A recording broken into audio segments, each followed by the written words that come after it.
बारिश और बरसात के कारण जो नुकसान हुआ है और जान माल का नुकसान हुआ है अब की बार भी और पिछले साल से, और उस सारी चीज़ को लेकर के चर्चा करने के लिए आज समय निर्धारित हुआ है नियम 130 के अंतर्गत।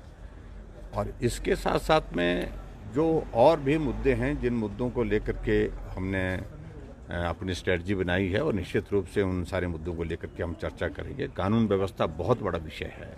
कल मॉब लिंचिंग में वहाँ बद्दी में एक चौराहे पर सड़क पर ही पीट करके एक आदमी को, एक लड़के को तो जान से ही मार दिया, और दूसरा जो है वो ज़िंदगी और मौत के बीच में पीजीआई में एडमिट है। और गिरफ्तारियां भी उसमें बहुत कम अभी तक हुई है। 15 लोग जो वहाँ पर लाठियों और डंडे से पीट रहे थे, उनको वो वीडियो देखने लायक नहीं है जिस तरह के हालात बने हैं। और उसके साथ साथ में जो प्रदेश में जो भ्रष्टाचार है, ये एक बहुत बड़ा मुद्दा है।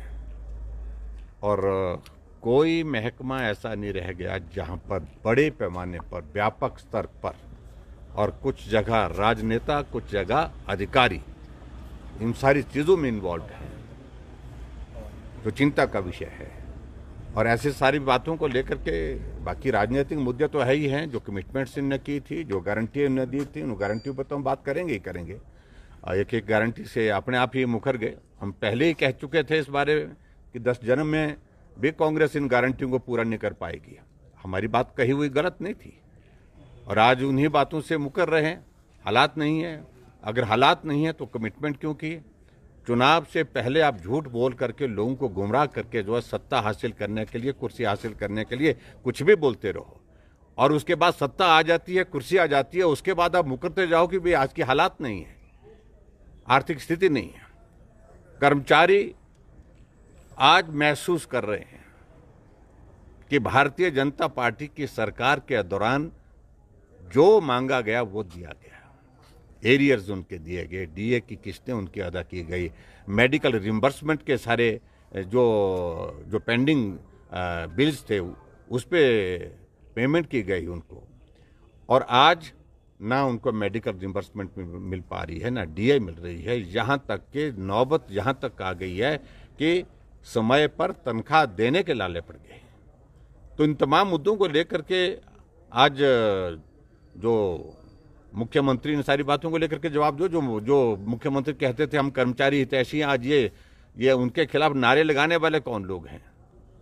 जो सचिवालय के बाहर लगातार पिछले लंबे समय से जो है वो हर रोज वहाँ पर नारे लगा रहे हैं अपने मुद्दों को लेकर के। और इसके अलावा बहुत सारे चीज़ें ऐसी हैं जिन बातों को लेकर के बात करने की मुझे लगता है कि जो गुंजाइश है उन पर हम बात करेंगे, और सरकार को जवाब देना होगा। सर, मुख्यमंत्री ने कहा है कि सर्वदलीय बैठक में विपक्ष नहीं आया, ये गलत परंपरा है, इस तरह की चीजें नहीं। देखिए, अगर उन्होंने ये कहा है तो उन्होंने ये गलत कहा है। सर्वदलीय बैठकें पहले भी हुई है कई बार, एक बार ने अनेकों बार वो नहीं आए। और कल जो खासतौर से जो परिस्थिति बस नहीं आना हो पाया तो हम उसी तक ही सीमित थे। लेकिन अगर परंपराओं का जिक्र कर रहे हैं, परंपराओं की धज्जियां तो आप लोगों ने उड़ाई है, कांग्रेस ने उड़ाई है।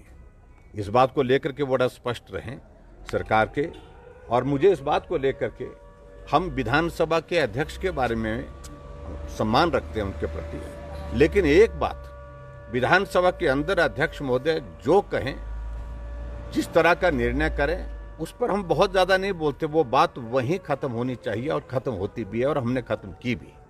लेकिन विधानसभा के बाहर जाकर के सार्वजनिक कार्यक्रम में अपने कुलीग्स के बारे में, अपने सहयोगी विधायकों के बारे में कहें कि 6 के सर कलम हो गए और 3 के आरी के नीचे है, इसके लिए अध्यक्ष महोदय को माफी मांगनी चाहिए। ठाकुर साहब, पहली बार ऐसा हो रहा है कि बैठकें बढ़ाकर जो है वो 10 कर दी गई हैं। किस तरीके से देखते हैं आपकी जो ये बढ़े हुए दिन हैं उसमें ज़्यादा समय मिल पाएगा विपक्ष को, सत्ता पक्ष को घेरने का? निश्चित रूप से मुझे लगता है कि जितना लंबा सत्र होता है विपक्ष को अपॉर्चुनिटी मिलती है, और उस अपॉर्चुनिटी को अवेल करेंगे।